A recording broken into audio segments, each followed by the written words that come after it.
Ontem Pois é. uma live também, né? Eu estava ontem numa live falando de uma expedição que eu fui participar o final de semana, que foi muito bacana. Foi uma expedição nos moldes Survivor, assim, sem barco de apoio. E a gente remou 80 quilômetros, então foi bem legal. Um trecho que nenhum remador que estava remando conhecia, então a gente foi construindo a estratégia da navegação. Foi bem legal. Bem legal mesmo. A gente estava em Pernambuco, né? A gente saiu de Carneiros, ali em Tamandaré, e foi lá até Milagres, até Porto da Rua, uma praia no município de Milagres, em Alagoas. A gente saiu de Pernambuco, Tamandaré, e terminou essa travessia passando por Maragogi. E de Maragogi, a gente dormiu em Maragogi, e de Maragogi a gente seguiu para Milagres. Foram 2 dias. Foi muito bacana. Foi muito, foi desafiador, assim, Eu foi. imagino. Vocês pegaram tempo Mar del Almirante ou vocês pegaram Não, a gente pegou.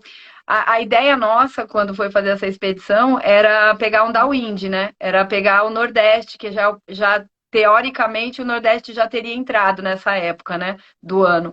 Mas o Nordeste está atrasado e a gente pegou um Marau e um Sudeste, assim. A gente pegou, não pegou uma navegação.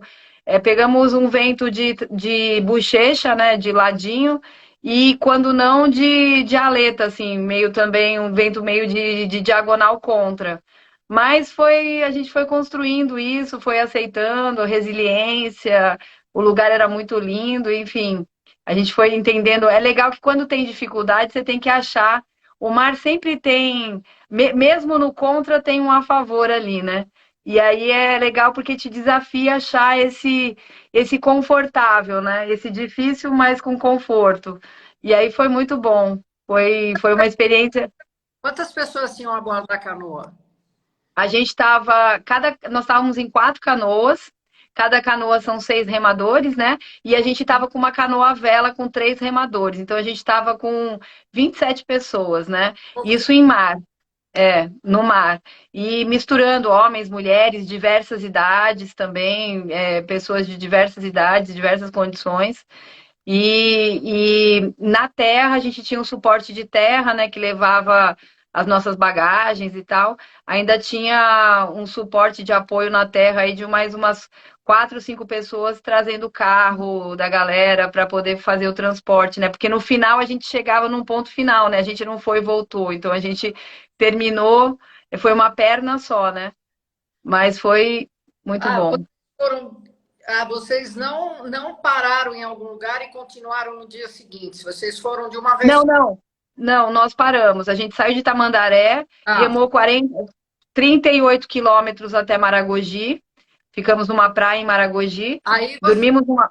põe as canoas lá. Vocês deixaram as canoas. Aí a gente puxou as canoas na frente de uma casa lá que a gente viu que tinha bastante areia. Aí, assim, tudo é legal porque você tem que estudar, né? Estudar, ver se lá a variação de maré era muito grande. A gente estava numa lua cheia, né? Maravilhosa, inclusive, maravilhosa. E só que a gente tinha que estudar onde que dava para subir a canoa, porque em muitos lugares a água chega. Tem lugares no Nordeste que o mar está arrancando casa, né?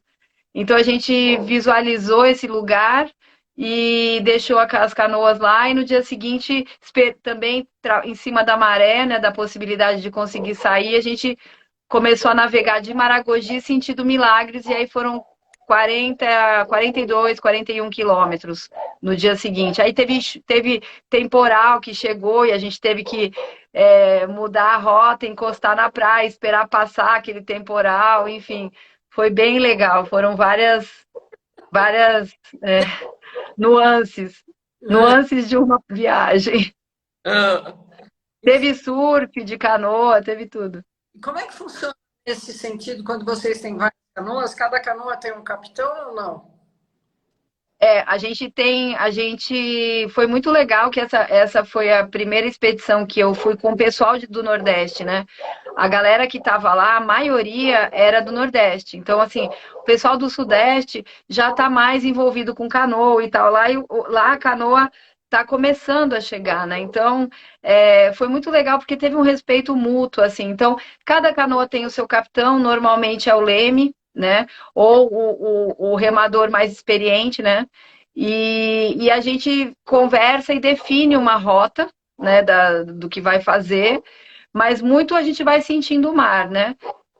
Normalmente a gente tenta ficar mais ou menos junto, mas a leitura de navegação, cada um tem a sua, né? Sente o mar diferente, né? Então a gente horas estava muito próximo, horas estava. Eu gosto mais de navegar próximo da costa, né? Eu não sou muito de subir demais, assim, né? Mas teve parte que tinha muita ondulação, estava com 1,5, né, 1,5 metros de onda. Então, aonde não tinha muito coral protegendo, tinha uma ondulação grande, né? E ali tem muito baixio, então acaba tendo uma ondulação que de repente ela quebra. Então, isso a gente tem que ficar de olho, né? Ficar lá na frente vendo a, a série das ondas, entendendo para poder passar ou para subir um pouco mais, tentar olhar mais para frente onde é que está mais fundo e quebrando menos, enfim. Foi assim, foi uma super experiência, né? Um mar que ninguém conhecia, então não dava nem para falar, ó, eu sou experiente e me segue. Não. Bom, então houve um trabalho de equipe mesmo, né? Foi. E tinha um velejador, né, que estava com uma canoa OC4, né, uma canoa de 4 remadores à vela.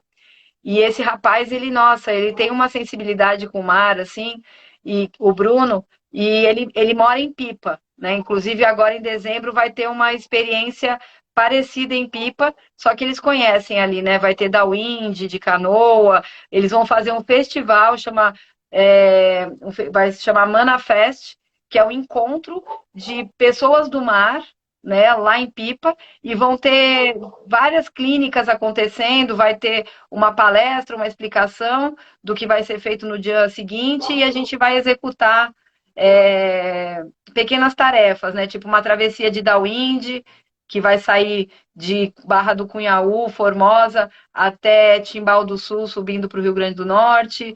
Vai ter surf de canoa, vai ter uma prova de sprint, vai ter várias coisas ali para integrar a galera, né, e poder fomentar esse esporte lá na parte do Nordeste do Brasil, né, que tem uma cultura, né, bem forte do mar, e a canoa havaiana ela encaixa perfeitamente, né, uma navegação o mar, né, nosso é muito parecido com o mar da Polinésia, né, um mar que tem as mesmas condições, enfim, o Brasil ele é muito abençoado, né, então a gente é muito navegável.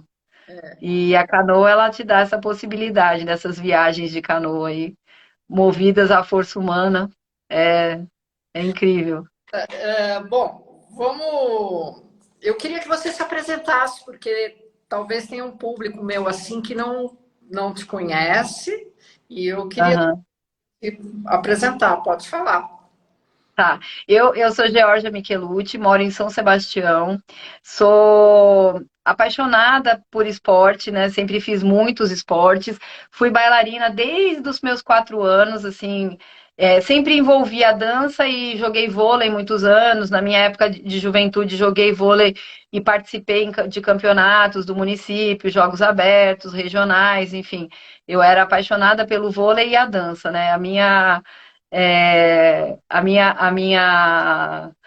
minha vida era esporte. Meu pai sempre foi muito esportista até hoje, né? E aí tem uma história dele que hoje eu sou técnica dele da canoa. Ele é um atleta que ele é meu atleta e tá indo para mundial, tá indo para pan-americano, enfim, tô levando essa galera dos masters, né? E dos para atletas, que eu sou apaixonada por essas categorias aí.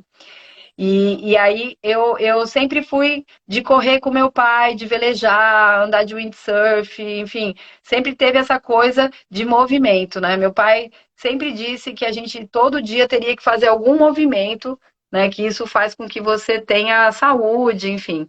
E aí eu foquei muito na dança uma época, porque fui para a faculdade, e aí a dança sumiu da minha vida. Por N situações, fui morar em Brasília, enfim, e comecei a correr, pedalar, fazer outros esportes e até fazer alguns campeonatos, participei de alguns campeonatos dançando e tal. desculpa, correndo, pedalando. E aí um belo dia eu tropecei, a canoa parou na minha frente e falou: vem aqui, ela que me escolheu. Na verdade, eu já vinha, remava de caiaque, de stand-up, estava sempre no mar, né? Mas a minha prática esportiva era corrida e pedal, né? Fazia muitas, até viajava de bike. Mas a canoa, eu tropecei nela. Eu tô até com a minha prima aqui, a Alessandra, que ela também é uma atleta. Depois vou te apresentar ela. Ela é uma atleta também master, fantástica. E ela tá na parte da parte de fisiculturismo e tal, é fantástica. Depois eu vou te passar o contato dela, que ela está assistindo a live, muito bacana a história dela também. E são mulheres muito fortes, assim, sabe?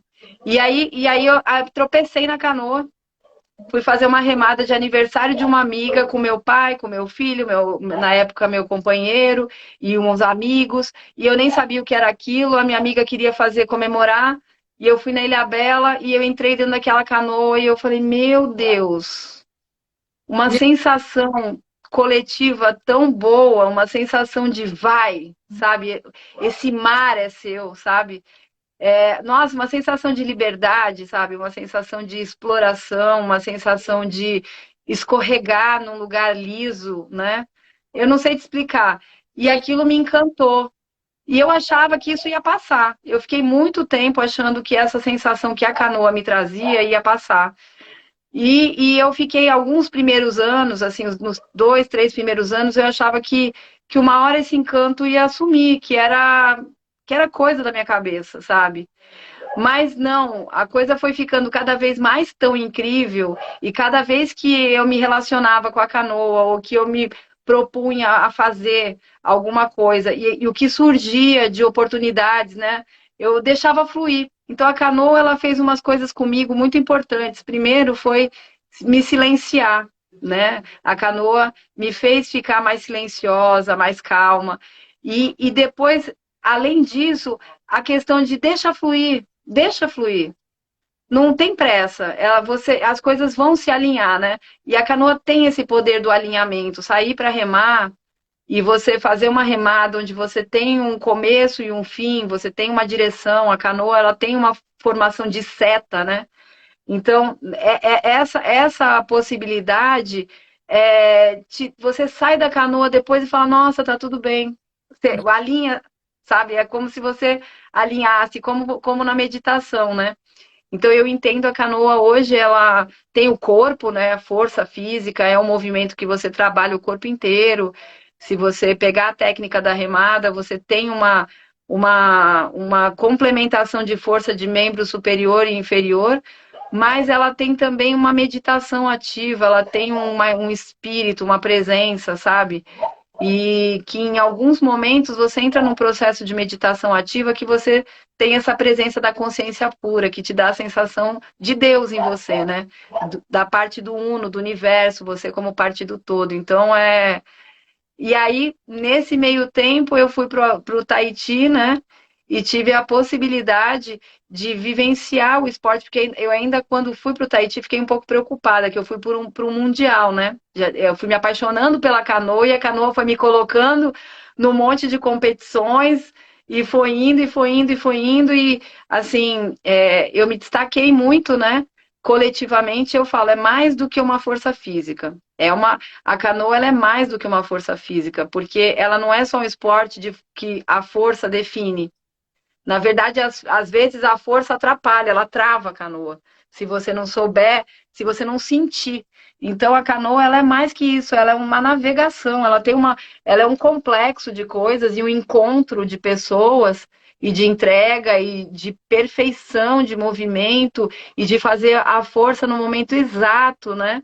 Então essa combinação coletiva da canoa ela é interessante porque às vezes você vê um time, você olha e fala assim, nossa, mas elas nem são as mais fortes, né, do campeonato, fisicamente, visualmente, mas a presença de espírito e o encontro e a entrega de cada um para que todos sejamos um só, né, dentro daquele corpo que interage com o oceano, com corrente, com vento, com leitura, com percepção, é muito grande. Essa força, essa sinergia de forças fica muito ampla.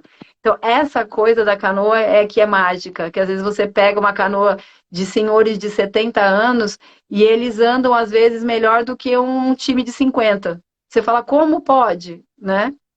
Mas a maturidade, a leveza, a entrega, o respeito da velocidade de todos que estão ali, chegar num ponto exato onde todo mundo consegue estar no seu melhor, sabe? Então, essas coisas é vivendo, é sentindo, né? Tem muito. Então, eu tive muito. Aí, eu fui para o Tahiti, imaginando assim, bom, vou conhecer meu esporte de verdade, né? Tô apaixonada, tô vendendo uma imagem da canoa, vendendo não, porque é tudo de graça aqui, né, em São Sebastião, mas estou passando uma imagem que eu tô sentindo e que eu leio nos livros, mas como que isso é lá, né? E aí, chegando lá, eu tinha medo, né, de estar inventando uma coisa que eu estou sentindo que não existe, né? Mas não, eu fui muito surpreendida, assim, da forma com que eles se relacionam com a natureza, com as outras pessoas, com a generosidade, com o respeito. Então, assim, eu fui muito surpreendida com o amor ao próximo, né? E essa coisa da ancestralidade, sabe? De respeitar os mais velhos, de deixar eles assumirem o papel de sábios, escutar os mais velhos, entender que tem um conteúdo, que tem uma história ali por trás. Então, essa coisa, quando eu fui para o Tahiti, a dança, né? Aí eu fui ver que a dança, a canoa, são atividades obrigatórias na escola. Eles têm isso até o último ano de escola, porque eles precisam se relacionar com o mar, porque eles têm a percepção verdadeira que o planeta é água. Né? Eles têm essa percepção. Pequenas ilhas, eles precisam, eles têm alimentos do mar, eles conectam com para chegar coisas, trazer coisas, encontrar pessoas. Então, eles entendem que esse relacionamento com a natureza, de entender o que é quais são as leituras que a natureza te passa, as navegações estelares, né? Navegar por estrelas, e também a questão da água do mar. Então, a dança, para eles, eles são. É um povo oral, né? Um povo que não é escriba, que guardou muitas histórias deles em cânticos. Ah, você sabe que eu sempre dou uma estudada antes de entrar numa live. E eu fui Uhum. justamente o idioma havaiano. E qual não foi a minha surpresa ao ver que o alfabeto havaiano é um dos menores do mundo. Tem 12 letras, 5 vogais e 7 consoantes. Não tem tempos verbais e eles tudo só no presente, é o agora. E não tem. Sim. Então, eu acredito, eu sou tradutora e intérprete, Georgia, e eu gosto Ah, muito. Eu fico imaginando se você tem um texto em português para traduzir, ou qualquer outra língua latina, para traduzir para o havaiano, né? Como deve ser complicado, porque nós não temos essa percepção da não temporalidade do ontem, do anteontem, do amanhã, né? Você só ter a percepção do hoje é uma coisa assim incrível, né? muito presente, né? Difícil você transmitir alguma coisa, tudo no presente, né? É. É uma coisa que, apesar de. É uma coisa muito longe da gente, né? A gente não consegue. Eu achei lindo. Sim. E as palavras deles, uma palavra tem muito significado. E dentro dessas, às vezes, de frases com combinações de palavras, tem mensagens ocultas por trás, sabe? Então, e eles mantêm a história deles, essa coisa dos deuses, do agradecimento, a dança, ela é um movimento que reverencia, né? Reverencia a natureza, a possibilidade de vida. Então, quando eles dançam, eles falam que a dança polinésia é o corpo em oração, né? É a dança que conta pelo coração, é o corpo cantando a história de um povo. E o corpo faz o balanço da água, né? Ele tem esse processo, o movimento do corpo é a água, né? E as mãos e pés contam a história, fazendo gestos, como a nossa Libras, né? Como a nossa. Então, eles vão contando com as mãos e com os olhares, o que a música está cantando, né? E essas músicas, elas guardam histórias, histórias que eles querem passar de geração para geração, né? Então tem essa conexão muito forte com a dança e a canoa. E assim, se a gente for pensar, né, o planeta é um planeta água, né? O planeta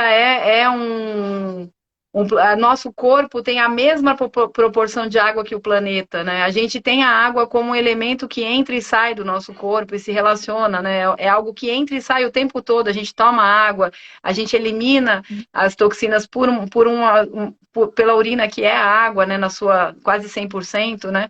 E isso entra no fluxo da Terra, então é um momento de contato, né? Então, se você tem um bom relacionamento com essa fluidez, né? Você tem jogo de cintura na vida, né? Então, assim, é impressionante a forma com que eles se relacionam e como eles vivem em família, assim. A família para eles é a coisa mais sagrada que tem, né?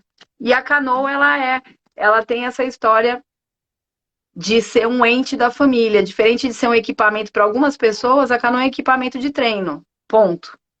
Mas para outras pessoas que vivem a essência do estilo, né, de vida, né, que a gente fala, a essência do vaa, né, vaa é canoa, né, em havaiano ou taitiano, a gente batiza a canoa, porque a gente entende que ela tem uma alma dentro da nossa família do mar, da nossa família vaa, e ela vem com um propósito. Então, quando a gente dá um nome para essa canoa, faz um batismo, como um nascimento, a gente está colocando dentro da nossa família um ente de conexão, né, que vai conectar 6 pessoas ali e vai fazer a possibilidade de a gente estar sentindo todos esses processos, se conectar com a natureza, ir para o mar todos os dias.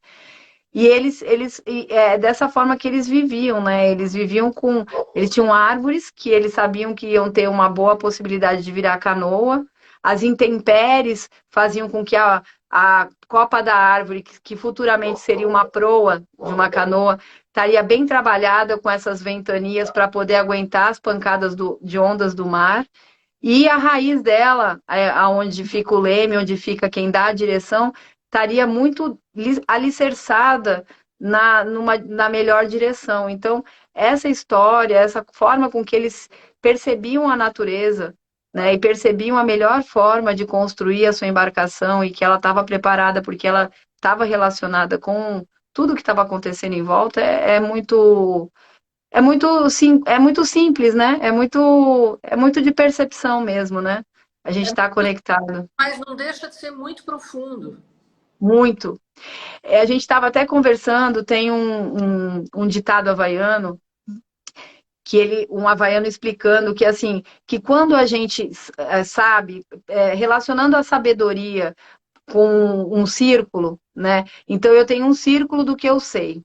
E o que eu não sei é toda a borda externa do meu círculo. Então, se eu sei um tanto assim, o tamanho da minha borda é pequeno. Conforme a minha sabedoria vai aumentando, o meu círculo vai aumentando, mas também o tamanho do desconhecido vai aumentando. Então, nesse propósito, eles se tornam pessoas generosas, porque quanto mais eu sei, mais eu tenho consciência de que eu não sei muita coisa. Né? Então, é muito legal essa forma de se relacionar, né? Que eles estão sempre abertos para te ouvir, independente de saberem muito. E Sempre você, dentro de algum. coisa interessante, essa ideia de círculo que eles têm, que vai aumentando, quanto mais você sabe, mais você não sabe, ele inculca, de alguma maneira, a humildade. É. Né? É uma lição. É. Você tem que reconhecer que dentro do círculo você sabe desse tamanho, só que o não saber né, vai Tá por aumentando. fora, né? É maior. É.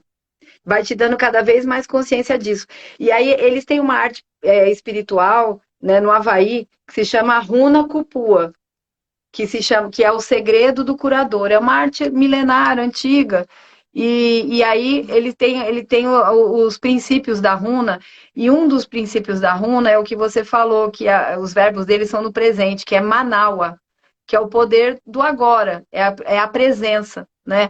Então é um dos principais, assim, o que existe é o agora, nada mais existe. O que foi já foi e te construiu para ser o que você é, mas não tem significado de materializar algo agora, né?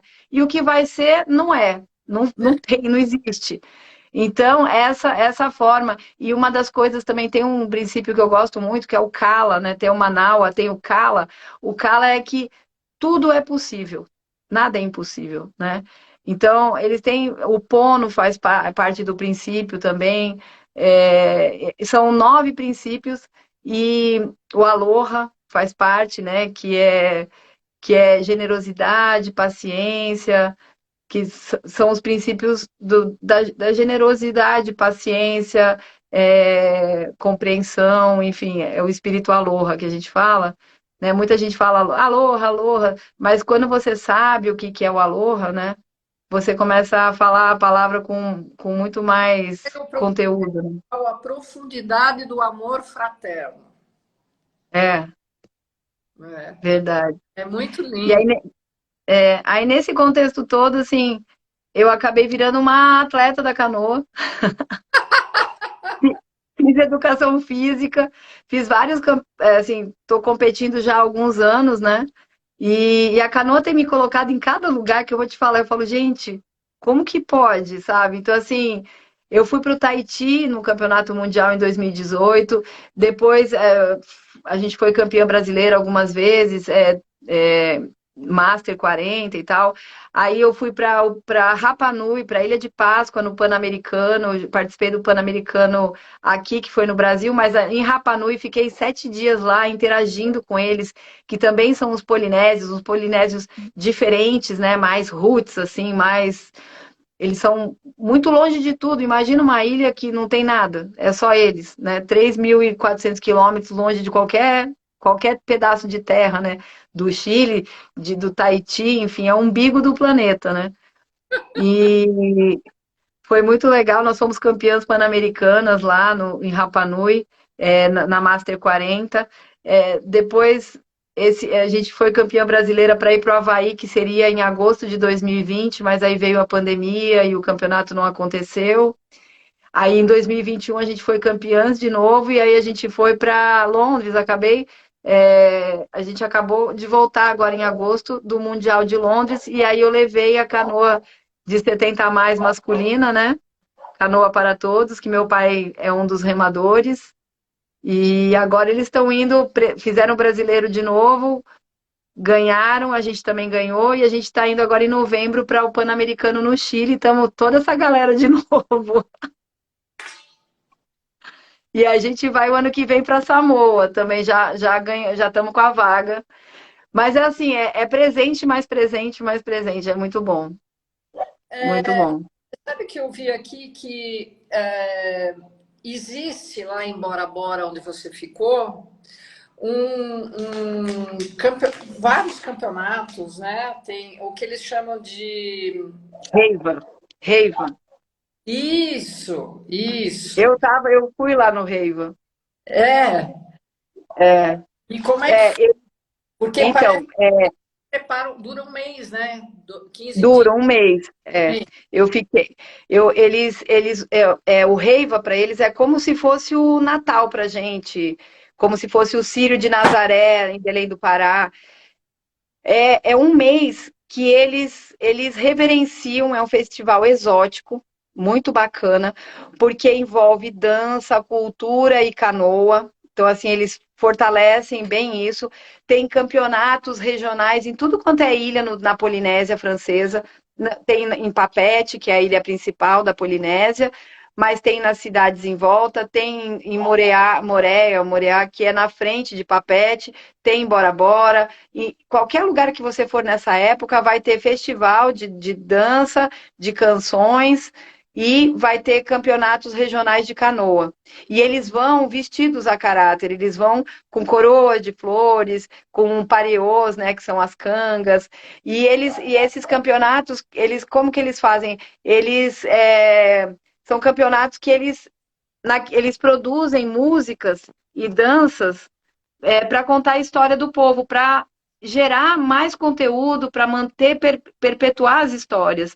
Então é muito lindo, sabe? Eles usam também a poda do jardim, né? Como para fazer os enfeites, tanto do corpo quanto da própria casa. Você entra na casa deles, é tudo enfeitado, é banheiro com flores, folhas, na cozinha. Eles aproveitam a poda do jardim e nada antes de eles de virar adubo, eles enfeitam tudo. Eles estão sempre com flor na cabeça, eles estão com aquelas coroas lindas. É uma coisa assim, a cidade cheira flor, né? É muito legal. E o rave ele acontece final de julho e agosto, o mês todo. O mês todo, eu até batizei uma canoa agora e ela tem o nome de Reiva, porque para mim se você quiser ir para a Polinésia, a melhor época é a época do Reiva. É em Final de né? junho, é julho inteiro, mas aí final de junho você já começa a pegar essa montagem, e aí eles dançam, você encontra eles dançando todo dia à tarde nas praças, eles estão dançando, estão ensaiando. Não, né? E você pode entrar e dançar junto. É muito bom, muito bom. Porque eu vi que, por exemplo, eu me interessei também pela música, pelos instrumentos musicais. Eles reverenciam meio assim o bambu, né? E eu ia te falar que ele. Ah, sim, tem um tambor chamado paú, que é Paul. feito de coqueiro, recoberto com pele de tubarão. Ah, sim. E tem a Paú também, a roupa, que aí já no Havaí, né? As havaianas, elas usam a vestimenta delas também é feito com tecido de fibras, eles fazem de fibras. E tem até as blusas que eles vendem lá desse tecido de fibras, que eu acho que é de hibisco, cascas de hibisco. Ah, que legal! E aí eles fazem esses tecidos, bem interessante. E aí a roupa, o vestido delas, né? Elas vestem por cima, né? Para receber a energia é, dos céus, né? Põe a É, roupa por cima. E aí você tem a parte assim da música, você tem a parte da música mais tribal, mais antiga, que é com esses sons desses instrumentos de tambor e madeira, e também eles têm o ipu. O ipu, não é o ipu que você falou que é uma cabaça que eles batem no ipu? É uma cabaça.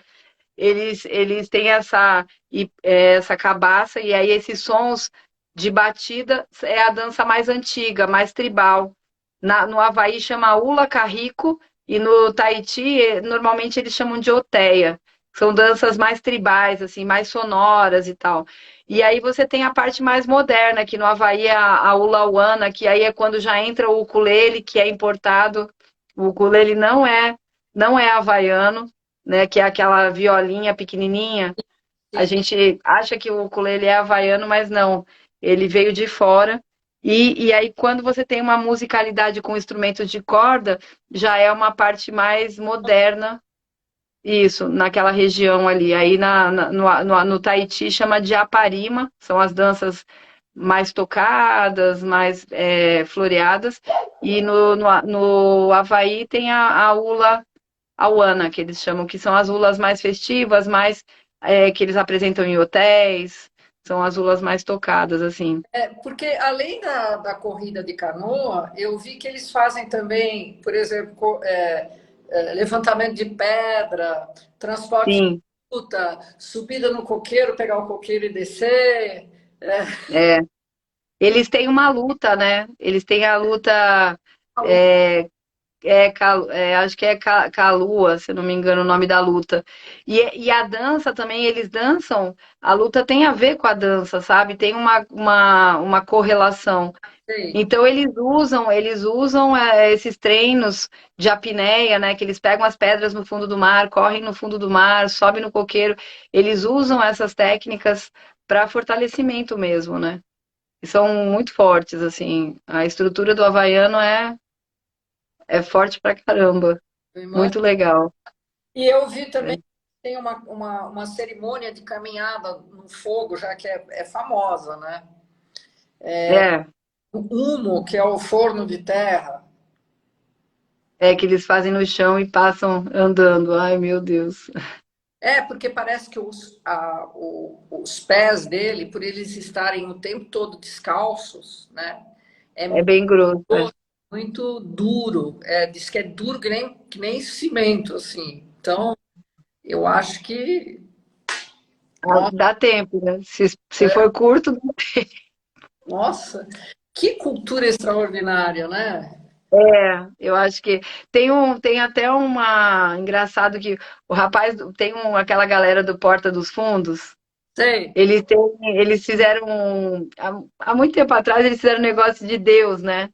Tem um chamado deles lá, de uma curta-metragem deles que fala de Deus, né? Então uma moça chega no céu e aí chega um cara todo meio tribal, assim, e ela fala, quem é você? Ele fala, sou Deus, né?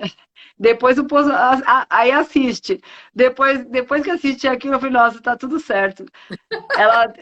Ela acaba descobrindo que o Deus é polinésio. Ela fala, tem que voltar lá e avisar todo mundo, que tá todo mundo rezando para um monte de Deus, e o Deus é polinésio.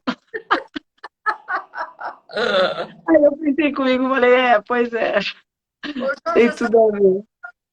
eu posso estar enganada, mas as canoas não levam um nome.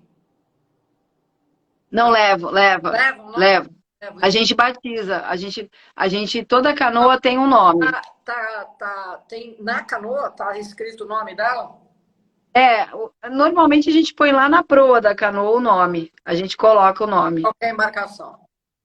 É, como qualquer embarcação. Porque, na verdade, eu vou dizer uma coisa que é muito legal, sabe?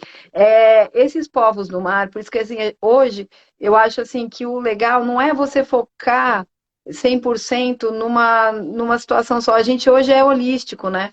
Sim. Então, quando você estuda, que nem uma, uma, uma comunidade primordial como o Havaí, Tahiti, que eles são lá dos primórdios do planeta, né? São os verdadeiros navegadores, né?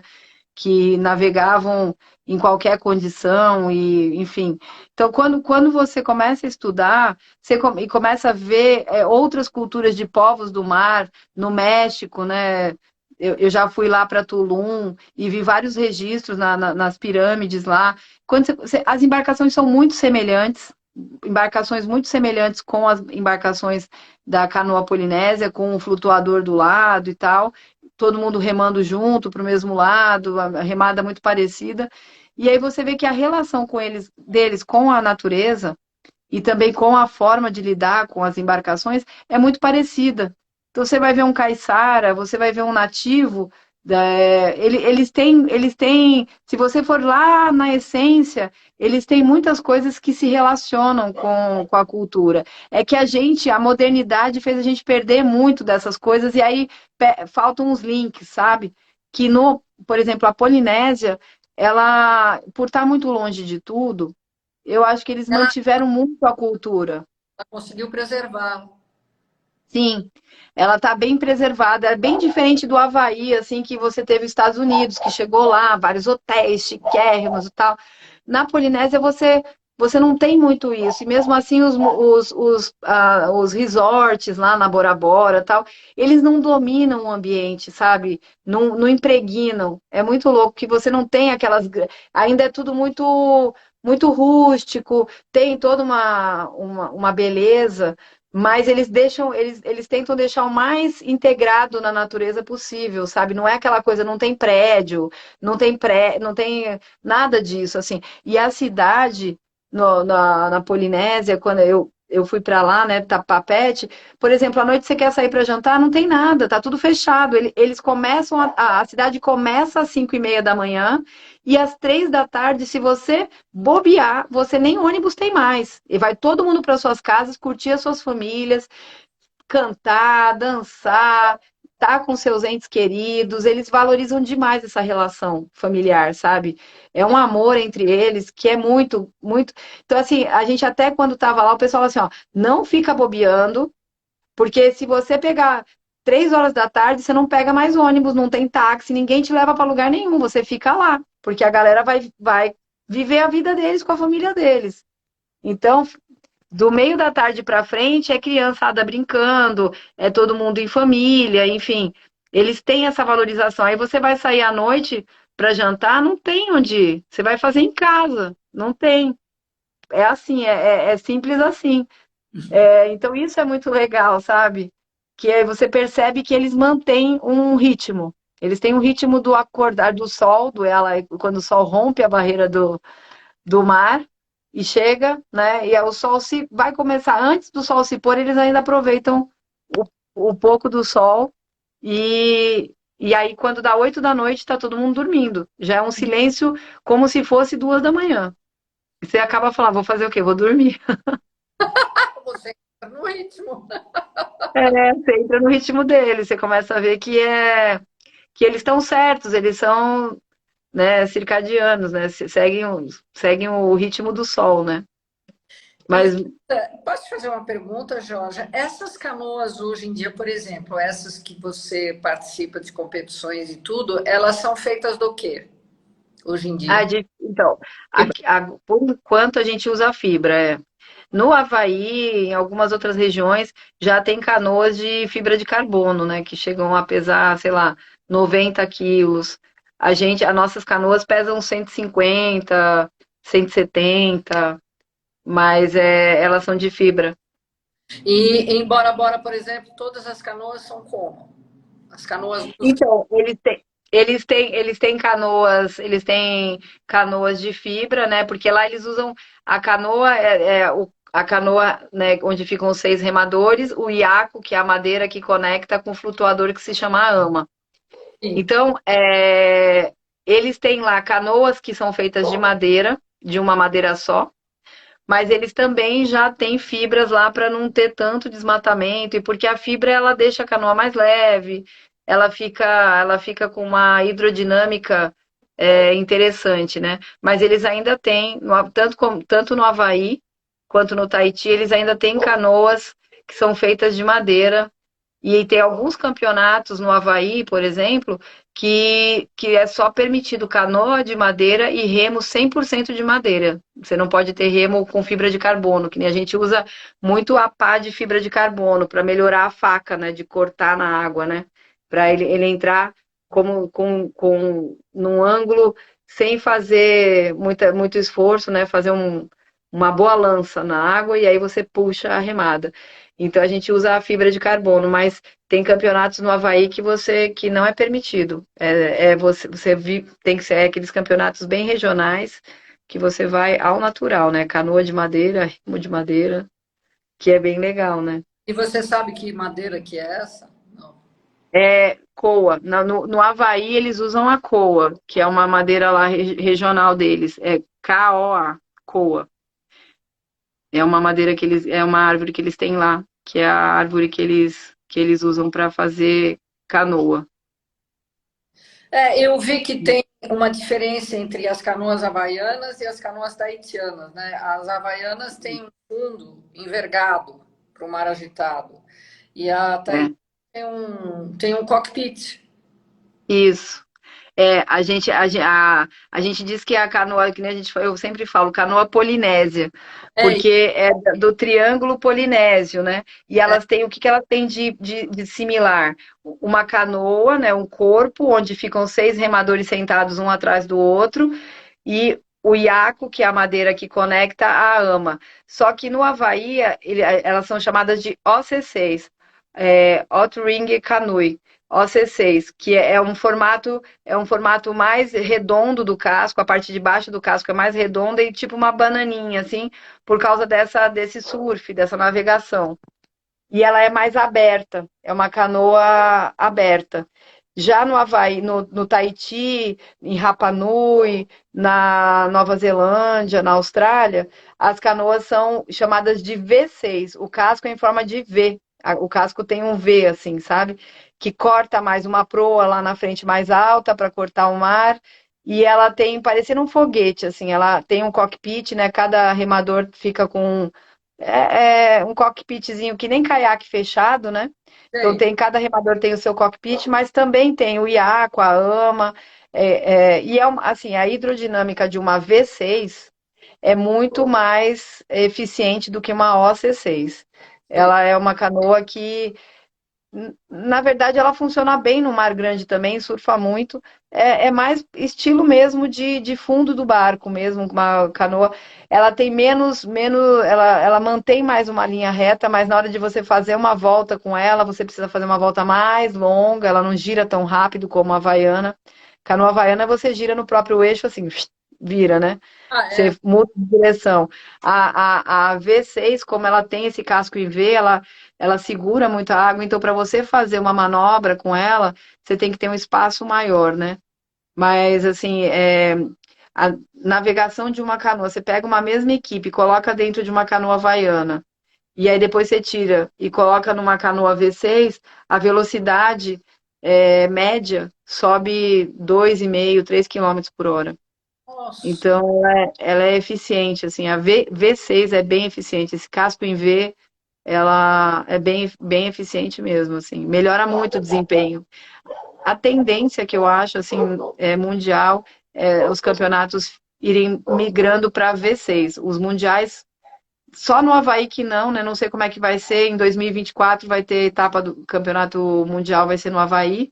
O ano que vem é em Samoa e a gente vai usar V6 mas aqui tem no Tahiti, mas eu não sei como vai ser no Havaí. Mas eu acho que assim, a tendência no Havaí é muito OC6, né? Esse casco mais redondo.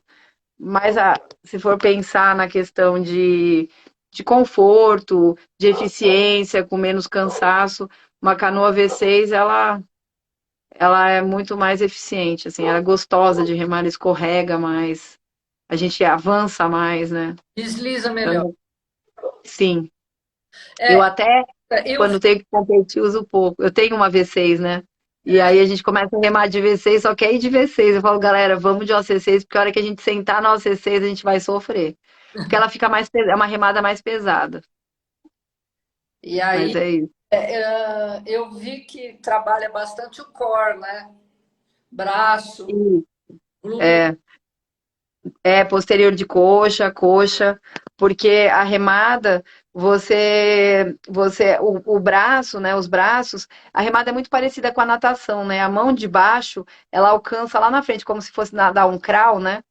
A mão de baixo, onde seguro próximo da pá do remo, ela alcança lá na frente para você poder fazer um bom alcance. E aí, então, a mão de cima enfia o remo na água. E aí, então, com essa estrutura, né, você vai fazer uma puxada que você puxa pela escápula, mas antes disso, você monta com o quadril e puxa com a escápula e com o corpo empurra a canoa para frente, com o pé, né? O teu quadril empurra a canoa para frente no pé, enquanto o braço puxa para trás. Então, no final, você faz um movimento do corpo todo, né? E os braços, eles passam a ser o guia do remo. Tem uma força, mas a musculatura do bíceps, tríceps é pequena, né? Então, você puxa pelo abdômen, pela escápula, né? E chuta também junto com o quadril. Então, e isso você vai ganhando, né? Esse movimento, né? A gente vai como a gente fala, né, a gente está sempre construindo a remada, né?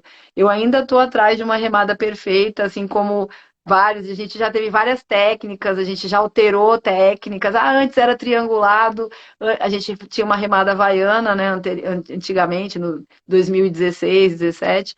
Aí agora a gente já está com uma remada mais no estilo tahitiano, que é mais uma remada mais eficiente. Então, aí vai mudando. Cada hora é uma história, agora faz assim, agora vamos assado. Então, a gente está com. A remada nunca para, você nunca para de construir a sua melhor remada, né? Nunca você chega num lugar e fala, não, essa daqui é para sempre. Não, dali você já acha uma outra diferença. Acho que a remada ela depende também do mar que você tem, né? Sim. Então isso experiência no mar é tudo, né? É. Você tem um balanço de ondulação lateral, um barco que passou. Você tem que saber o que fazer, o que os seis têm que fazer, né? parar de não entrar no refluxo da ondulação, deixar só a canoa sozinha, dar uma endurecida no corpo. Então tem algumas coisas que a gente faz que ajuda nessa navegação, no que está acontecendo, né? E quando os seis sabem, sabe, fica uma Então, coisa meio que a minha pergunta, porque eu vi que cada remador tem uma função. São seis. isso. O remador um é responsável pelo ritmo e É, frequência. Cada a remador. gente chama ele de voga. Boa. Isso, ele é o voga da canoa. Ele que vai sentir o que a canoa precisa e vai dar esse ritmo. Ali lá na popa, você tem o que eles chamam de capitão. É o capitão, que ele funciona É, como leme. no Brasil é assim. No Brasil, o capitão ainda é o leme, mas já está mudando um pouco isso. Porque, na verdade, o capitão da canoa é o banco 3. É o que fica no meio da canoa. É o que canta o ritmo da canoa na voz, que é o som do hip. Ele faz a imagem das remadas, 20, 25 de um lado, depois muda do outro. Depende do que isso tudo depende da canoa. A gente faz 12, 15 de um lado e do outro, e às vezes, dependendo da situação que você precisa acelerar, você faz 8, 9 de cada lado numa proposta, pelo som do hip. Então, o ideal é que o banco 3 seja o capitão, porque ele está no meio da canoa, ele está vendo tudo que está em volta, ele está sentindo a canoa. Tá vendo o que a canoa precisa? Ele é o motor da canoa, né? O meio da canoa. Então, assim, vindo de cima para baixo, a gente tem o banco um que é o voga, que é quem dá o ritmo da remada. Ele sente como é que a canoa está respondendo ao ritmo dele. E ele pode alterar isso ou escutar o toque do banco 3, que é o capitão. O banco 2, que é logo atrás do banco um, é o contravoga. Porque como a gente rema alternado, banco um para o lado, dois para o outro, né? Banco ímpares e pares, e aí tem o som do hip, rema mais uma remada e troca de lado. Então, é muito importante que o contravoga esteja muito conectado com o voga, porque ele vai dar o tom da remada do lado ao contrário do voga. Então, Entendi. se ele tiver fora da batida 1 segundo, meio segundo ou 2 segundos, a canoa ela vai dar um tum-tum, tum-tum. Ela não vai encaixar. Né? E às vezes esse encaixe, às vezes nem é tão perceptível, mas isso faz a diferença na velocidade. Então, o banco um e 2 são responsáveis pelo ritmo. Um é voga, que é o que dá o ritmo, e o outro é o espelho para fazer com que o lado oposto do voga seja perfeito, né? O banco 3 e 4, eles são os motores da canoa. É onde as forças têm que ser muito iguais do 3 e 4, porque é ali que empurra a canoa para frente junto com o banco 5, que também faz o papel do contraleme, porque o banco 6 é o leme, é quem vai dar a direção remando. Não tem bolina, não tem nada, não tem leme, a gente faz a lemeia com a pá do remo. E aí o banco 5, que é logo na frente do leme, pode ajudar o leme numa situação como contra-leme, ou ficando para o lado da ama para proteger o ama para o leme poder fazer os movimentos que ele precisa fazer, ou ajudando no leme mesmo, quando o leme entra numa onda, você entra numa onda tão alta que o leme fica lá em cima, ele não alcança o mar, e aí o contra-leme lemeia. Nossa. Então, que isso acontece, você entra na onda, a canoa sobe assim e você não alcança. Aí o banco 5 tem que fazer essa função, senão você perde a canoa, né? E aí o banco 5 ele é motor e contraleme, que ele está lá atrás junto com o leme. O banco 3 e 4 é o meio da canoa. E aí você tem os bancos do 3 e 4 e o 2 e o 5 para proteger o iaco, para não deixar a ama subir, né? Então, fez um balanço que passou do limite, vai baixar, você pá, joga, bate ali na madeira, empurra o iaco para baixo, né? O banco 5 alcança o iaco, o banco 2 joga para trás, o banco 3 e 4 a mesma coisa, né? Gente, Então, assim, é trabalho, uma sinergia. trabalho de coreografia, uma sincronia total e perfeita. É. Então, E é um trabalho de equipe. o ideal seria que todos os seis treinassem sempre juntos. Sim, isso seria o perfeito, né? Mas a gente ainda não tem, assim, por exemplo, a minha equipe, a gente é uma de cada lugar do Brasil, e a gente se encontra e treina uma vez por mês, duas vezes por mês juntas, e depois cada uma vai para pro seu clube e faz os treinos com seus alunos, enfim. A gente não mora no mesmo ambiente, sabe? E isso tem dado muito certo, assim, e tem muitas equipes no Brasil que são assim, é tipo seleção brasileira, que você pega um daqui, outro de lá e põe lá, né? E a maturidade de saber o que tem que ser feito, como a gente sempre rema nos mesmos bancos, às vezes a gente faz um ajuste ou outro e aí mantém, deu certo, né? A gente acaba trazendo essa bagagem, né, que a gente tem, remando cada um no seu lugar, na sua cidade, e tendo essa coisa, porque esse último brasileiro que teve aqui em São Sebastião, o mar estava muito ruim. Muita ondulação, uma ventania. A gente foi sentido a Ilha do Toque-Toque, você conhece, né? Que é uma região ali que tem umas correntes bem estranhas ali. A gente foi bem ali no costão do navio, ali naquela ponta da ilha, e estava muito ruim. E para nós foi a nossa vantagem. A gente se conectou com o mar, a gente soube o que fazer. Teve momentos que a gente não trocou, remou todo mundo por dentro da ama, ou uma outra trocou, a galera sabia o que tinha que ter sido feito, a gente foi avançando, avançando, e a gente chegou assim, largo, sabe, bem distante da segunda colocada, e a gente ganhou o campeonato, e a gente estava conectada, foi muito, a gente saiu da canoa dando risada, chorando, porque a gente falou, cara, ninguém... Só tinha mulher. ninguém... Oi? Os campeonatos podem ser mistos ou só tem masculino? Tem misto e tem. O misto ainda algo assim, só tem a Open mista, né? Que compete para vaga para Pan-Americano e Mundial não tem mista ainda, não sei por quê. Porque a melhor formação de uma canoa é mista, 3 homens, 3 mulheres. É a melhor formação, é a mais gostosa de remar, é o equilíbrio perfeito de energia, sabe? E, e aí, o que acontece? Nos campeonatos, só no Pan-Americano que tem a Mista Open. Aqui no Brasil, a gente fez esse ano e deu muito certo, as mistas categorias. Foi fantástico. Teve Mista Open, 40 a mais, 50 a mais, 60 a mais, 70 a mais, até 75 mais teve. Sabe, 75, 3 mulheres e 3 homens. Foi muito legal e todos foi sucesso total, assim, sabe? Porque o misto eu acho que é o melhor equilíbrio. Eu acho que aos poucos talvez comece a ter mistos categoria rodando por aí, porque é uma categoria interessante, né? Mas naturalmente é masculino e feminino. Você sabe, Jorge, que eu abri uma empresa só voltada para Master, né? Aí eu tive a curiosidade de procurar assim, se tem, quais as categorias que tinham, né? Que tem na canoa havaiana. Eu fiz todas as minhas anotações e eu acho assim que eu faço muita anotação demais e daí eu não acho nada do que eu quero. Então eu vi que tem para 40, tem para 50, tem 60. Achei tão legal.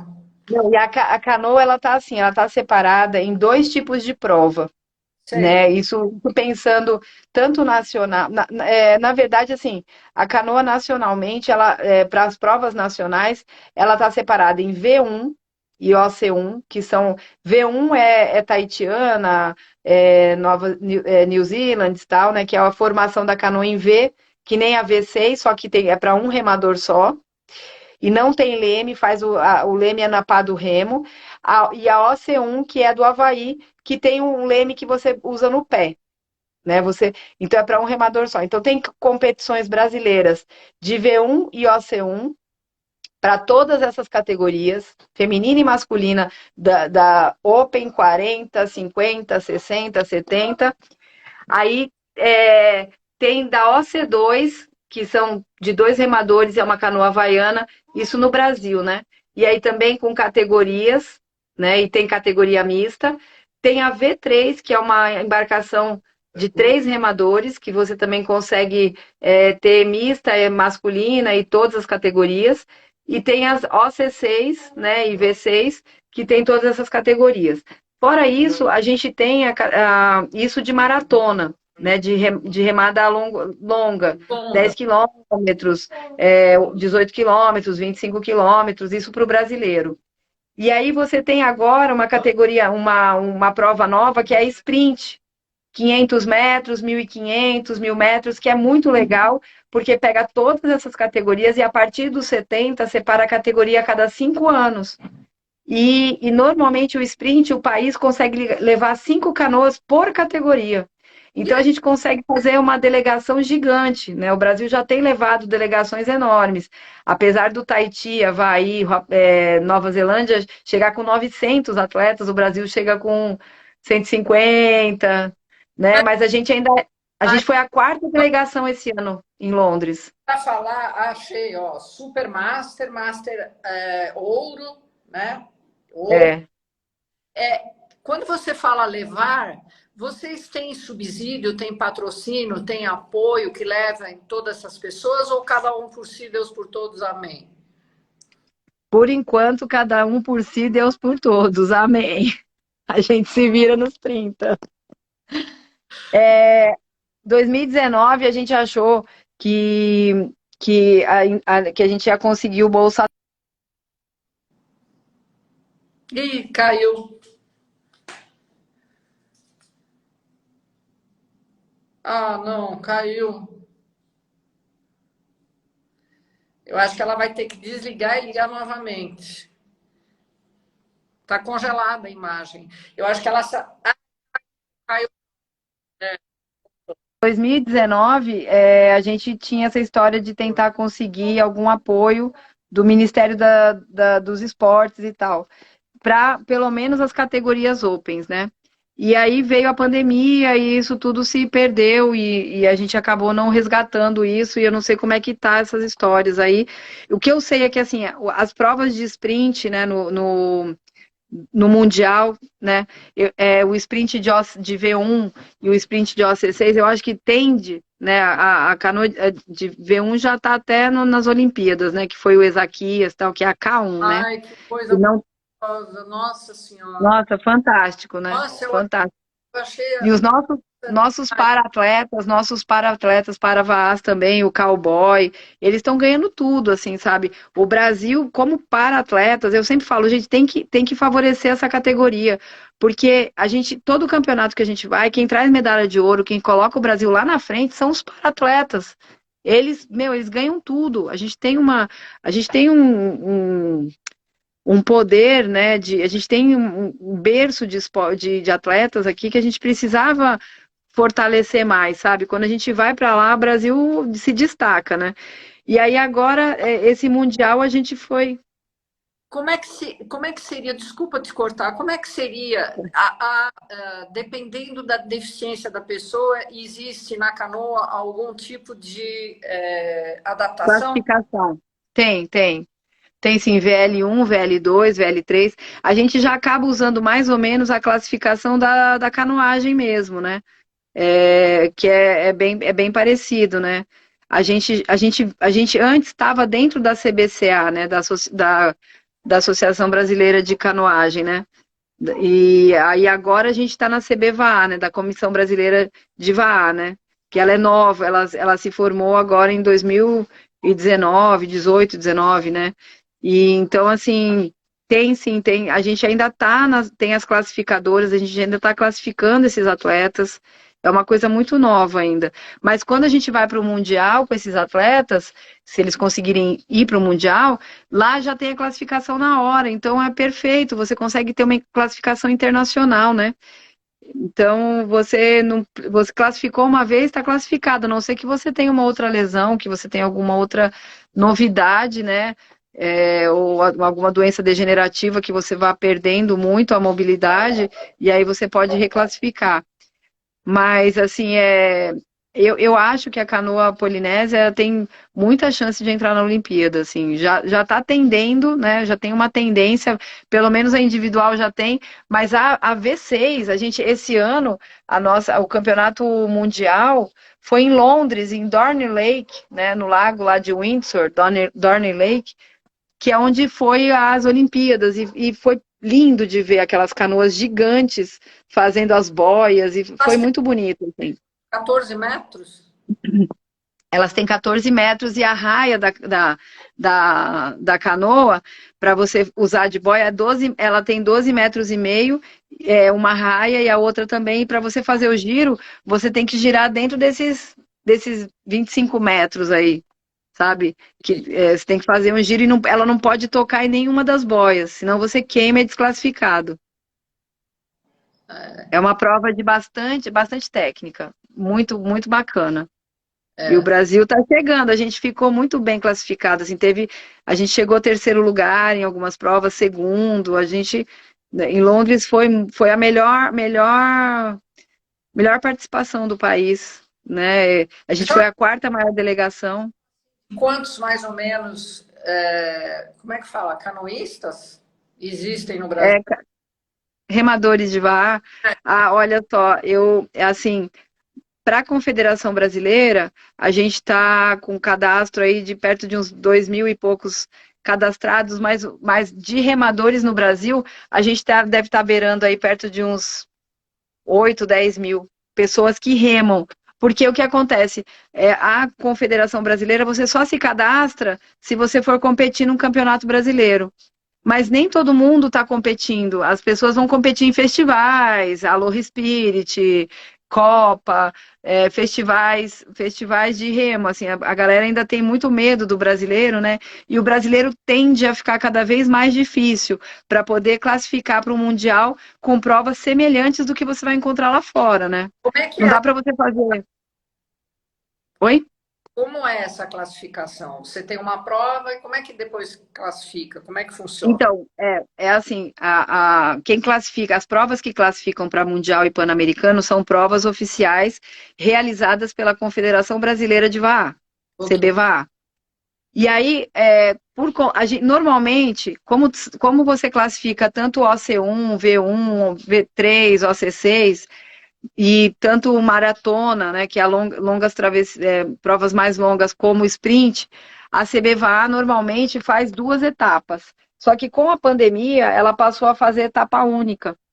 Por conta, né, eu acho que a gente vai voltar, em 2023, eu acho que a gente volta para 2 etapas, mas é uma prova única, que inclusive teve agora aqui em setembro, que fui eu que organizei, eu executei a prova, né, realização do CBVA, mas a execução foi o Canoa para Todos que organizou. E aí a etapa única foi aqui e essa etapa que classificou para o Pan-Americano agora de novembro, em Coximbo, no Chile, e para Samoa em agosto do ano que vem. Aí o ano que vem vão ter as provas nacionais que classificam para 2024, que é o Havaí. Vai ser sprint. Então, a maratona do ano que vem classifica para Pan-Americano, mas não para o Mundial. A que vai classificar para o Mundial vai ser a prova de sprint. Vai ser uma prova, acredito que vai ser uma etapa única. E aí ela que classifica. Só que assim, quando você vai para uma maratona no Mundial, as provas elas são de 25 a 30 quilômetros, né? Até os 60 anos. Não tem, para Pan-Americano não, são trechos menores, mas para Mundial é 30, de 25 a 30, né? Então, o brasileiro está vindo, se aproximando das provas fazendo provas mais semelhantes com o que vai acontecer lá fora para poder classificar de verdade atletas prontos para essas provas, né? Você faz algum trabalho em paralelo, assim, sem remar, se faz musculação, faz yoga, faz alguma coisa? Sim,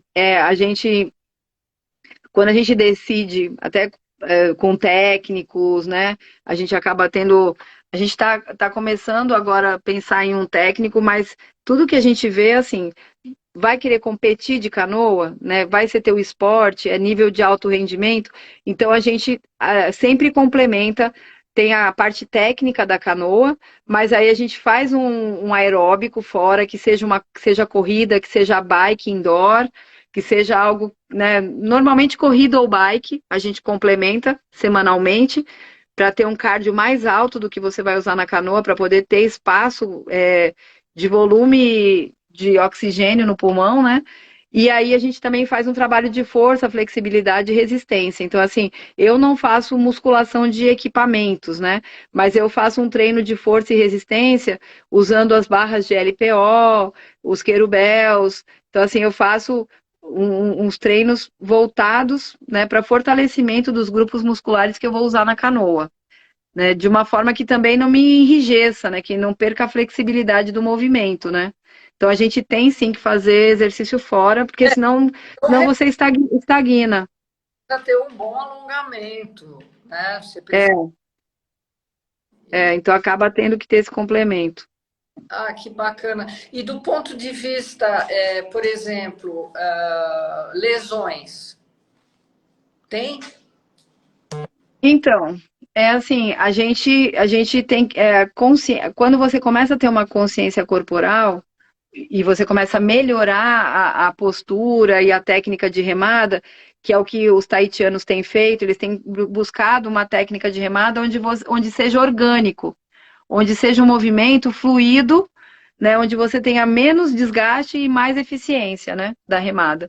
Então, essas remadas que a gente tem estudado e tem começado a aplicar, eu já tive muitas dores, eu já ficava cheia de kinesiotape há anos atrás, porque a gente fazia umas remadas onde a gente levantava muito o braço, né, então você começa a sentir ombro, mas agora com essa nova técnica que você não mexe mais, você faz um giro de tronco, monta no remo, tipo como se fosse saltar com vara, tem todo um movimento do corpo todo, uma leveza, as lesões elas praticamente zeraram, né? Você não tem muita lesão. A gente se machuca quando você está aprendendo o movimento. Sim. Aí romboide grita, trapézio grita, ombro dói. Mas aí depois que você entende que não é o braço que puxa, que é o corpo todo, que é o core, que o abdominal transverso, que você puxa pela asa, né, do nadador. Então, aí você começa a ver até teu corpo mudando, porque você usa grandes músculos, né? Você usa quadríceps, chuta no quadril, enfim. Você começa a usar outros músculos e começa a ver que você distribui isso melhor no corpo. E aí, então, você começa a não ter tantas lesões, né? Mas normalmente pega ombro que o Agora, pessoal reclama. do teu projeto Canoa para Todas, que eu achei aquilo formidável. Pois tá todo mundo convidado a vir remar em São Sebastião, a canoa é para todo mundo, né? Tem no nosso Instagram Canoa para Todos. Foi uma coisa que surgiu, assim, né? Foi orgânico, né? Eu sempre falo que foi assim como a canoa entrou na minha vida, assim, me encontrou no meio do caminho, me pôs dentro dela e falou: ó, você vai ser meu instrumento né, de propagação, e eu aceitei. Né, a Canoa para Todos foi na mesma situação, assim, a gente começou a me apaixonamos, a gente era os desesperados para remar sem canoa, ou sem canoa, era um grupo de WhatsApp, quase que assim, ou sem canoas, porque a gente remava na canoa dos outros, chegava no final de semana, aquele dia maravilhoso de sol, a gente louco para ir para a praia de canoa, curtir, né? E a gente não, a gente como? A gente não tem canoa, a gente paga uma aula, a gente vai lá, rema lá naquele horário de terça e quinta, e sábado e domingo a gente não faz nada com equipamento maravilhoso desse, como assim, né? Até o dia que a gente comprou uma canoa e tentou convencer um professor para ser nosso técnico, dar aula para gente, usando nossos equipamentos e podendo ganhar dinheiro, nunca ninguém quis. Graças a Deus ninguém quis. E aí a gente decidiu que, vamos quando der. Quando der, a gente põe o nome nessa lista de amigos, eram 15, eram 10, eram 20, era 30, era 50, era 100, era 200, e a gente foi pro Telegram e é 800. E a gente foi pondo a lista, compramos uma canoa, depois compramos a segunda, aí fizemos uma vaquinha com a galera toda, compramos uma terceira canoa, e aí isso foi fluindo de uma forma que hoje a gente está com 6 canoas grandes, né? Então a gente consegue ir para o mar numa remada só, em 30 remadores, se for pensar em OC6, né? E V6. A gente ainda tem canoas pequenas, OC2, OC1, que a gente foi na pandemia também desesperados por canoa, não podia sair em canoa coletiva. Caraca, como é que a gente vai fazer? Vamos comprar coletivamente canoas individuais e vamos sair sozinho. Aí nessa nós compramos 2 OC1 e uma OC2. É bem E aí, todos por um. todos por um. E a gente comprou em 50, em 60 pessoas essas canoas pequenas, e na pandemia a gente soltava uma lista, a canoa remava tipo 15 horas por dia, tava na água, porque era uma hora um, era outra, era outra, era outra. A gente não ia em 6 e nem em 12 no catamarã, mas que ia sair em 4, né? Saía uma OC1, outra OC2, e eu falava assim, ó, vamos remar meio longe para não dar problema e não barrarem a gente também, né? De canoa individual, todo mundo junto, né? Mas olha, a gente fez várias confusões. A gente teve um momento que o pessoal do Pedal Clube da Ilhabela, eles não podiam sair com a canoa lá, porque todo mundo sabia, estava escrito Pedal Clube Ilhabela, né? E a gente também não podia sair com a nossa canoa em São Sebastião, porque canoa cor-de-rosa é só da Georgia, né? Então o que a gente fez? A gente deixou uma canoa deles aqui em São Sebastião e a nossa ficou lá. E a gente passava por lá que o pessoal falava assim, nossa, o pessoal de São Sebastião está remando. E aqui em São Sebastião o pessoal falava, nossa, o pessoal da Ilhabela está remando. E nunca era assim. Foi muito engraçado. A gente ficava assim, rema em São Sebastião, rema com a canoa da ilha, e o pessoal da ilha rema com a canoa de São Sebastião, porque assim não vai chegar e bater na nossa porta. O porte do Remador? São obrigados a usar o colete? Então, é importante usar nas provas de competição, de maratona, de longa distância, é obrigatório estar de colete com apito, e o colete tem que ter o apito. Uhum. A gente tem que estar com o remo reserva amarrado no iaco. Normalmente, o ideal são 2 remos, um de leme e um de linha, reserva, amarrado. Balde, né? Amarrado na canoa também, não pode estar solto, porque senão ela dá. Tirar água, é o número 5?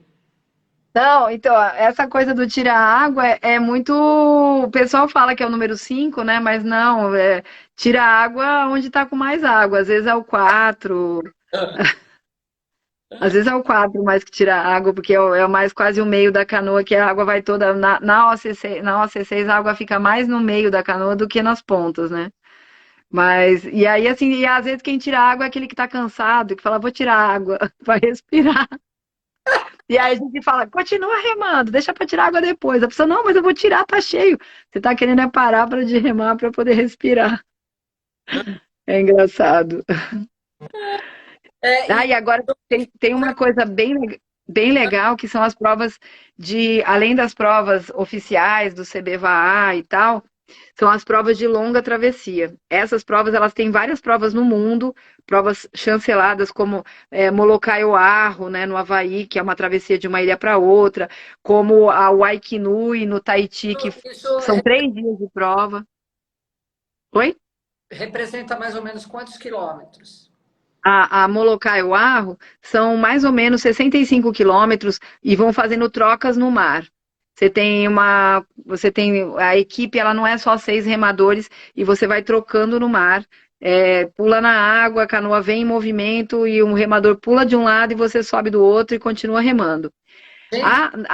Canoa assim deve ser complicado, hein? É dinâmico, é bem dinâmico. E a gente já está com essas provas aqui no Brasil. Vai ter uma na Ilhabela agora, dia 3 de dezembro. Eu faço essas provas de travessia, que é muito, muito legal. A Ilhabela são 90 quilômetros, é maior do que. O Brasil já está fazendo provas mais complicadas do que lá fora. Brasileiro é fogo, né? Já começa a inventar, né? A Waikinui, que é uma das provas mais tradicionais do Tahiti, são 3 dias de prova e aí você não tem troca. A mesma equipe rema, eu não lembro se é 65 o primeiro dia, 28 o segundo, 42. Eu sei que é assim, 65, 28, 40, são 3 dias de prova e aí você sabe quem é o campeão no último dia. São provas mais duras, assim, e trocam de ilha também. Você vai trocando de ilha, se eu não me engano, termina em Bora Bora. Se eu não me engano, termina em Bora Bora. Como Mas em relação à nutrição? Por exemplo, vocês levam gel, vocês levam isotônico, vocês levam alguma coisa? Então, quando você tem essas provas de troca no mar, a gente deixa no barco de apoio uma alimentação. Certo. Aí, essas provas de troca, toda a estratégia da prova, toda a estratégia, tanto de navegação, quanto de alimentação, quanto de tipo de troca, como você vai trocar, se vai ser se vai trocar a cada 20 minutos, a meia hora, daqui 15 minutos, enfim.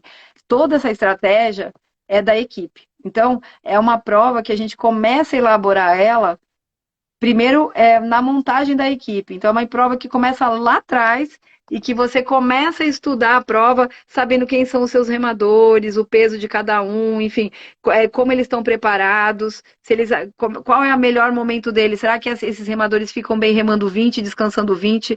Ou, enfim, tem provas que são 12 remadores, então você troca a canoa inteira no mar, pulando na água. Tem provas que você só troca 3, outros 3 ficam. Então, você rema 2 tempos para descansar 1. Então, aí a estratégia é tua. Vai remar 30 e descansar 15, vai remar 24 e descansar 12. Então, e aí a hidratação, normalmente, fica a cargo de cada um. Então, assim, cada um organiza se vai usar uma maltodestrina ou se vai usar uma palatinose para dar uma melhorada na parte de glicemia, e se vai usar castanhas, bananinha, enfim. A gente usa muitas coisas assim. Se em algum momento da prova, tem gente que prepara os seus lanchinhos a cada troca. Tem lá um negocinho, ó, na troca tal eu vou comer isso, pacotinho 1, pacotinho 2, pacotinho 3, sabe? Cada um tem a sua estratégia. E aí, num certo momento, tem um mini almoço que te dá a cara de que você almoçou, sabe? Pequenininho para você também. Então, assim, no final da prova, aquela hora que você tá ferrado, que você só tem cabeça, não tem mais nada, o corpo já foi, um brigadeiro, uma coisa que você gosta, um chocolate maravilhoso, algo que te dê prazer para você falar, opa, legal, né? Então, assim, a gente vai estudando, porque normalmente são provas de 7 a 8 horas, né? E que você pula na água, nada até o barco, você chegou no barco, vai chegando para o meio da prova, você chegou no barco, a pessoa que está fazendo o apoio, porque você também tem os seus apoios que você escolhe, e você orienta como é que eles vão ter que trabalhar, você entrou no barco, vai começar a comer, a pessoa fala 5 minutos, você fala, caraca, não deu tempo nem de fazer xixi. É muito louco. Mas é muito gostoso, sabe? É dinâmico demais. Cada prova que a gente sai dessa, você sai mais forte. Eu velejei tudo, mas nunca saiu briga. Então, olha, nessas últimas provas que a gente fez, que a gente já está mais tahitiano, já está mais incorporado nessa história da cultura polinésia, a gente já está. Não sai. A gente aceita o que tem e assim, normalmente as equipes elas se alinham muito com o capitão, né? Sempre numa prova dessa, você tem um capitão. E sempre o capitão dá o tom desse ambiente, né? Então, hoje em dia, nas provas que eu tenho feito de travessia, eu tenho assumido muito esse papel. E eu tenho uma forma de ver, assim, eu acho que com alegria, a gente tem muita chance de ter um bom resultado. Então, eu falo, para eu ter o melhor resultado numa prova, eu tenho que estar feliz. Quanto mais feliz eu tô com um sorriso no rosto, mais forte eu fico. Então, eu preciso disso, sabe? Então, eu sempre sigo essa linha. Mas eu já tive campeonatos anteriores, lá em 2016, 2012, que eu fazia parte da equipe, né? E aí eu já tive várias provas que tinham muitos capitões, sabe assim? E poucos, muito cacique para pouco índio. E aí a prova a gente às vezes completava a prova até numa classificação boa, mas que a gente falava, nossa, ganhamos no braço. Todo mundo batendo fora, todo mundo querendo fazer cada um a sua remada. Mas isso é maturidade, né? Hoje eu vejo que quanto mais tempo o brasileiro está remando, mais tempo a gente está se divertindo nesse processo, né? A pessoa está começando a aceitar mais o esporte e o estilo desse esporte, né? Então eu tenho visto menos confusões, assim, porque a gente está aceitando o que tem. Eu sempre falo para as meninas, quando a gente vai competir, eu falo, gente, o resultado já está no universo. Se a gente soltar, deixar fluir, cada uma já fez o que tinha que ser feito, não tem mais o que fazer. Agora é aquela magia do encontro, né? Se a gente se centrar aqui e deixar fluir, o resultado já está lá. Vai ter uma equipe mais forte, vai ter uma equipe mais conectada, que pode ser a gente. E Escuta, tem dado certo. por exemplo, canoa virar? Acontece. Eu já tive travessia, a volta da Ilhabela de 2019, a nossa canoa virou bem no bonete, na hora de uma troca. Uma bobeira, a canoa deu rule. E assim, Aí você tem que desvirar, você não pode ter ajuda nenhuma do barco, nem de quem está lá, os remadores, os 6 que estão na água, tem que fazer tudo, né? Tem que desvirar a canoa, tirar a água da canoa, volta para dentro. Só que um hule, é, trava a canoa, porque você está ali fluindo numa remada, deixando a canoa solta, deixando a ama, que é esse flutuador, solto para não ser tanto arrasto, não fazer não puxar a canoa. E de repente aparece um hule, você fica travado, jogando o corpo para proteger, você começa a achar que vai virar de novo, e aí um hule atrasa uma prova aí 10, 15 minutos, né? Para uma prova longa, você ainda pode recuperar e tal, mas para uma prova tipo de 10 quilômetros, 20 quilômetros, é o fim. Se você estiver bem posicionado, você... Quanto se o mar tiver chapado, quanto atinge uma canoa dessa de velocidade? Então, dependendo do time, chega a 15, 19, 20 quilômetros por hora. Chega. Bastante, hein? Na- no- é. Se tiver downwind, por exemplo, a gente já fez travessia com barco de apoio, que a gente pegou downwind e onda na entrada do canal aqui de São Sebastião, com uma lestada bem forte, que o barco não acompanhou. Acabou o barco. Era um tipo uma saveiro maior, né? Não, até com uma navegação boa, mas a gente chegou, bateu 25 quilômetros por hora, 28. A gente entrava na onda e ia embora. A gente chegou tipo meia hora antes do barco. Acabou o barco. E quando, O quando pessoal.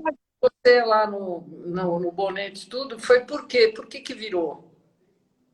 Então, virou porque na hora a menina pulou de um lado, né?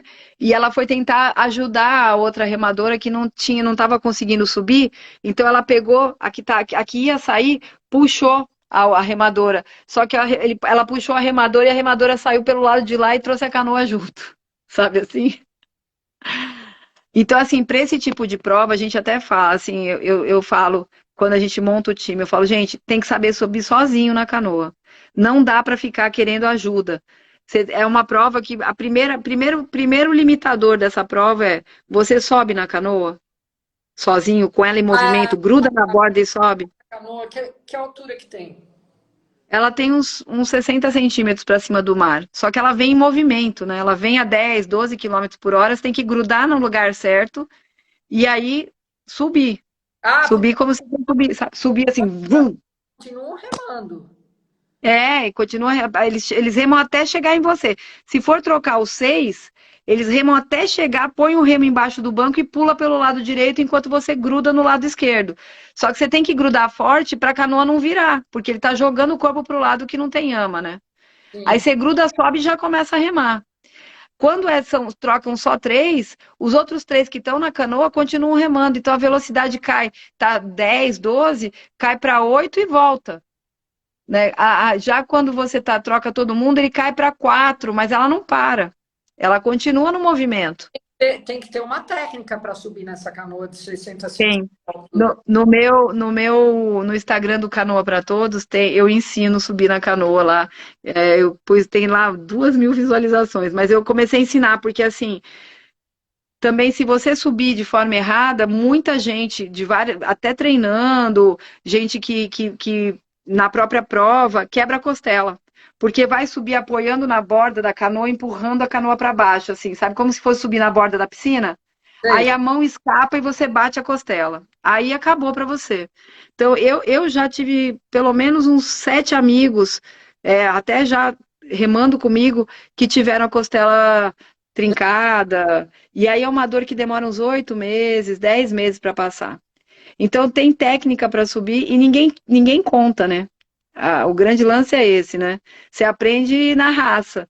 Então, eu compartilhei lá na minha página, eu vivo compartilhando umas coisas para poder evoluir o esporte, e lá eu expliquei como é que a gente sobe, que a gente sobe pela perna, né? Você encaixa o joelho, né?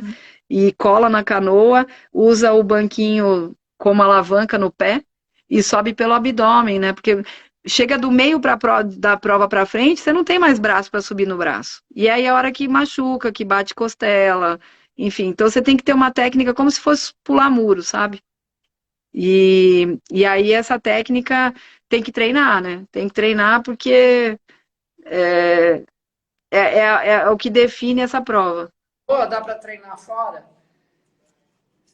Então, eu acho que é difícil treinar fora, tem que treinar na canoa. Você tem que sair da canoa e entra na canoa, sai da canoa, entra, mesmo com ela parada. Depois que você conseguiu subir com ela parada, aí sim começar a fazer uns treinos onde você põe uma canoa numa boia, fica a galera ali dentro, a canoa vai, você pula na água da canoa, nada até ali numa canoa que está parada, e aí vem a canoa em movimento e te pega e você sobe nela em movimento, porque muda também subir em movimento. E se você erra o time da mão, de grudar na borda, aí já era, né? E não tem o que fazer, né? O canoa não vai voltar para te buscar. Eu sei lá. É meio. É difícil. E às vezes você pula, tem umas situações lá atrás da Ilhabela.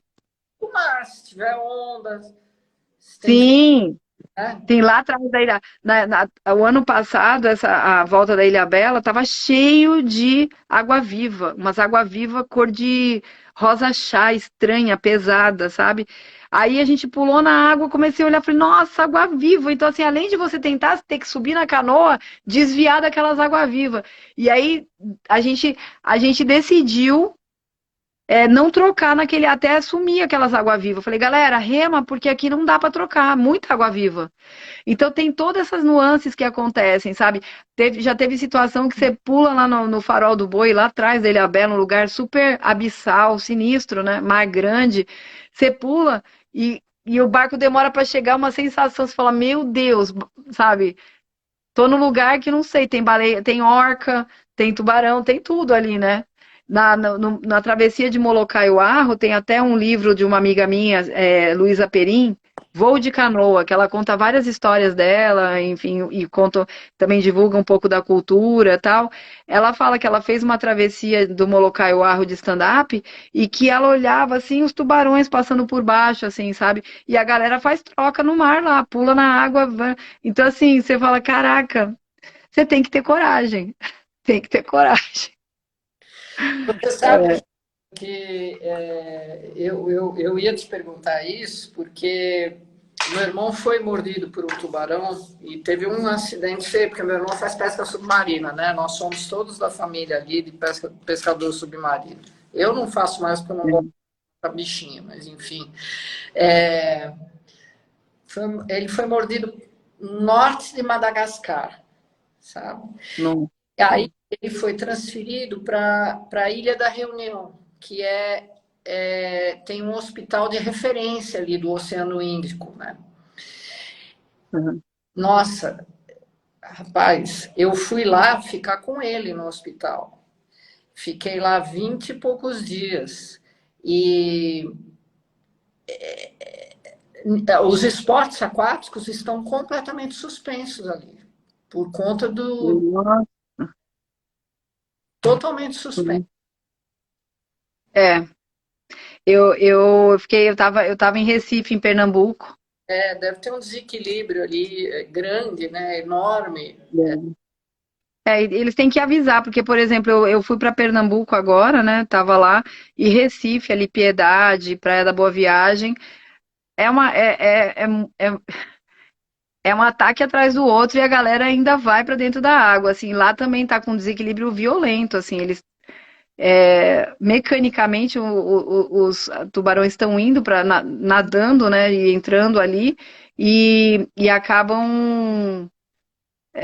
mordendo os banhistas, tá? Eles estão assim, tipo, 20 centímetros de água tem tubarão.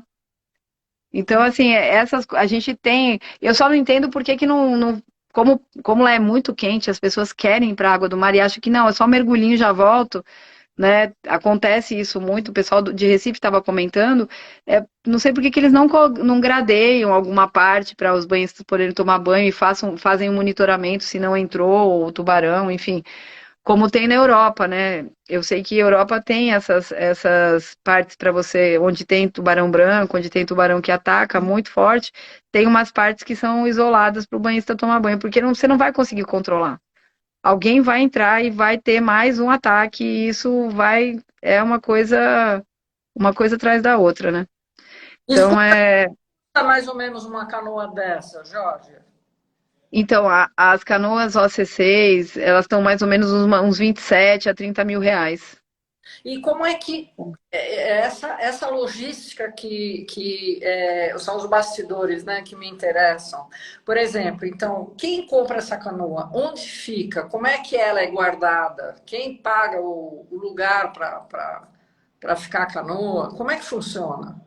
Isso, assim, no geral do Brasil ou do Canoa para Todos? Não, não, em geral no Brasil. O canoa para todos. Então, o que está acontecendo? Assim, normalmente, você tem um gestor, né, que compra a canoa, então tem donos de base, né? Tem muita gente que está tendo a canoa profissionalizando mesmo, né? Tendo clubes e dando aulas e cobrando mensalidades e tal. Tem muitas bases, é rentável, né? E aí, com isso, você compra uma canoa, aí logo já consegue comprar uma segunda, enfim. E aí, assim, em muitos lugares do Brasil, essas canoas elas estão ficando na beira da praia, né? Num local, normalmente abrigado, aí o pessoal faz uns cavaletes e deixa elas ali na beira da praia e tal. Em alguns, em outros lugares, não muitos, elas ficam dentro de algum ambiente, ou de uma marina, ou algum lugar que eles consigam compartilhar, por exemplo, Brasília, né? Brasília, as canoas, elas estão dentro de clubes, né? Então tem vários clubes lá naquele setor de clubes, né, em Brasília, e alguns clubes de canoa dentro desses clubes, porque Brasília não tem muita parte pública, né? Mas na região onde a nossa praia é pública, muitos lugares estão na área pública, tipo o Santos, você vai ali naquela orla no Canal 7, você tem um monte de canoas ali, já tem várias bases. Santos foi onde começou a parte da canoa em São Paulo, né? No Rio de Janeiro Polo, né? Um polo importante. é um polo super importante. Fábio Paiva foi o que fomentou a canoa lá há 22 anos atrás, né? Foi em 2000, no ano de 2000, foi quando a canoa começou a pipocar no Brasil. Então a canoa tá aí, vai para completar 23 anos no Brasil, né? Mas o boom da canoa foi esses últimos 4 anos. Esses últimos 4 anos a canoa, ela bombou no Brasil, né?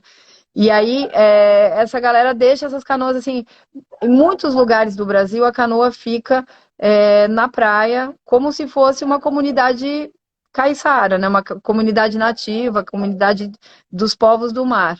E aí, normalmente, quem não tem esse apoio de um quiosque de praia, de um ranchinho de praia, monta um baú, né? Que nem a gente tem lá no Canoa para Todos, um baú onde eles guardam os remos, coletes, a coisa coletiva que o pessoal empresta para quem ainda está aprendendo a remar e que ainda não tem o seu equipamento próprio, né? Ou não tem, no nosso caso, não tem condição de ter, e aí a gente tem os nossos coletivos ali.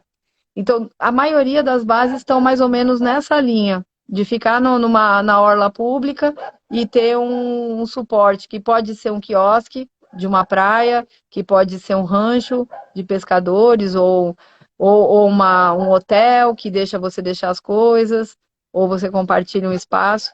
Qual é o tamanho? Cada remador tem o seu remo pessoal ou porque dependendo do tamanho da pessoa, como é que funciona isso? Então, o remo, ele depende do tamanho da envergadura da pessoa, né?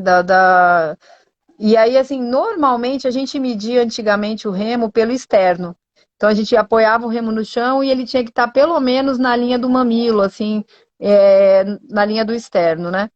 Hoje a gente já faz uma medição diferente, que é pegar na pá do remo e medir assim, esticando o braço aqui assim, ele vir na linha do externo. Você pega na pá, no final da pá, e ele tem que estar pelo menos alinhado no externo. E hoje a gente até usa ele um pouquinho mais alto para abaixar menos e flexionar menos a lombar. Então, o remo ele tá, a gente nesse tempo que eu remo, o meu remo já mudou de altura umas 3 vezes para mais. Ele está ficando mais alto para poder alcançar a água antes de eu ter que baixar tanto a lombar, né? Então, cada pessoa, o ideal é que quando você é atleta, vai competir ou está usando o remo remando muito, é você ter o teu equipamento adaptado ao teu tamanho, ao teu corpo e o teu colete, né? Porque o colete também, né? É um equipamento que é pessoal e que tá relacionado ao teu peso, a teu conforto, para não te assar no pescoço, enfim. A hora que você começa a remar muito, você começa a buscar roupas e vestimentos que te dão um conforto, né? Para não te machucar, né? Porque é repetitivo o movimento, né? Então, se você não tiver confortável, você acaba abandonando o esporte, né? Sim, é como nadar águas abertas. Você tem que ter vaselina, a roupa, o seu traje, né? E eu acredito É. que vocês usam também muito protetor solar. Isso, muito. Eu sou apaixonada por sol, né? Então, às vezes, você vai olhar lá na canoa que tivessem blusa, biquíni, remando, é Georgia. É verdade, você vê gente tudo protegido com. Caramba, essa expedição que a gente fez no Nordeste lá, aí o pessoal ainda no primeiro dia eu fui lá de biquíni, um chapelão e fui tomando sol. Falei, mas eu tô no Nordeste, não vou voltar morena? Vou voltar toda coberta? Eu vou aproveitar esse sol. Aí a galera no primeiro dia falou assim: Meu Deus, ela vai fritar, porque eu fiquei o dia inteiro no sol, né? Aí, só que assim, eu já tô acostumada com sol e eu tomo vitamina para pele, o protetor solar via oral, eu me viro, né? Não sou burra, né? Mas e aí, assim, no dia seguinte tava eu lá igualzinha de biquíni para remar, tomando sol. E aí o pessoal até falou: Nossa, a hora que a gente viu, a gente achou que você ia fritar, que você não ia conseguir, ia ter uma insolação. Eu falei: Não, não. Então, assim, normalmente o pessoal se protege muito. Manga comprida, ó, eu vivo de manga comprida. Calça, o pessoal usa calça, né, de proteção e tal, é, viseira ou chapéu, porque é muito sol mesmo, é muita exposição, né? E como a gente faz remadas longas, você acaba ficando 2, 3 horas. Isso, É, barcos assim para crianças também? Oi? Tem barco. Ah, então, tanto a canoa no tamanho normal a gente consegue que as crianças remem, porque como a canoa tem essa composição mágica, né, na Polinésia, que o vovô rema com o neto, que rema com o pai, e tem essa transferência de forças, né? Um dia eu fui um adolescente de 20 anos que remei para o meu avô e remei para o meu irmãozinho menor, e depois eu virei avô e eu tenho os meus netos que agora são fortes. Essa composição que eles falam do nascer do sol, né? Que é a passagem do homem na Terra. O homem nasce, rompe a barreira do útero, a fase aquática, vai ao mais alto do céu, que é a fase produtiva, e se põe majestoso e sabedor, acolhendo os descendentes. Então, na canoa, você tem esse olhar da criança remando com o avô, remando com o pai, remando com o irmão mais novo, mais velho, ou um primo, e essa composição. Então, assim, é possível a criança remar na canoa com a gente, com o seu pai, com o seu tio. E agora tem o Eugênio, que é um cara que fabrica canoa, já bem antigo, o Geninho, ele fez uma canoa para crianças, no modelo da OC6, menorzinha, para a criançada brincar e remar. Mas, assim, é muito importante que você tenha uma criança que tenha uma percepção de leme, porque a canoa, ela é uma embarcação. E ela pega 10, 8 quilômetros por hora assim. E para você ir buscar essa criança lá no meio do canal, como você faz, né? É diferente de você estar. É uma embarcação, né? Que se ela tivesse um motor, ela seria de médio porte, né? Ou pequeno, médio porte, 14 metros, né? Ela é só miúda porque é propulsão humana, né? Então a gente tem que ter esse olhar assim da criança remar assim, né? Tanto que assim os júniores é a partir nas competições nacionais a partir dos 16 anos, júnior 16, 16. né? A gente tem o Kids e tudo, mas é sempre bom ter alguém no leme para direcionar, né? E ter esse olhar de navegação, porque é uma embarcação, né? E você não freia ela, né? Então É, tem ai, essa questão, assim, Mas já tem umas canoas aí para criançada. ai, que Mas o melhor é estar junto com a gente, todo mundo junto. Jorge, olha, eu não vou mais te reter, nós estamos a 1h45. Caramba!